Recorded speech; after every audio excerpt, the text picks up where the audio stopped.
దేశంలోనే మొదటి ప్రతిష్టాత్మక ఔటర్ రింగ్ రైల్ ప్రాజెక్టు తుది అలైన్మెంట్ ఖరారైంది. 392 కిలోమీటర్ల పొడవున రాష్ట్రంలోని 8 జిల్లాలు 14 మండలాల్ని కలుపుతూ చేపట్టాలని దక్షిణ మధ్య రైల్వే సూత్రప్రాయంగా నిర్ణయించింది. మొత్తం నిర్మాణానికి 12,070 కోట్లవుతాయని అంచనా ఉండగా రీజనల్ రింగ్ రోడ్డుకు సమాంతరంగా రింగ్ రైలు ప్రాజెక్టు పట్టాలెక్కనుంది. ఈ ప్రాజెక్టుతో రవాణా సేవల్లో మల్టీ మోడల్ కనెక్టివిటీ పెరగనుండగా కాలుష్య ఉద్గారాలు తగ్గనున్నాయి.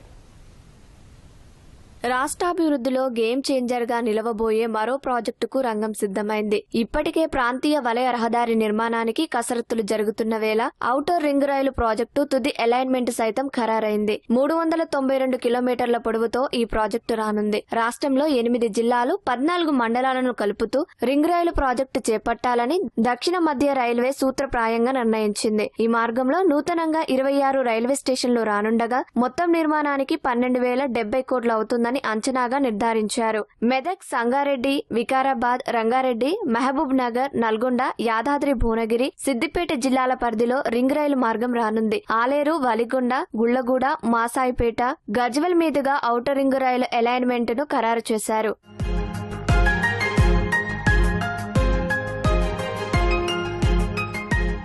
ఔటర్ రింగ్ రైలు ప్రాజెక్టు తుది సర్వేకు 2 ఏళ్ల కింద రైల్వే శాఖ ఆమోదం తెలిపినప్పుడు ప్రతిపాదిత మార్గం 508 కిలోమీటర్లు. తుది సర్వేలో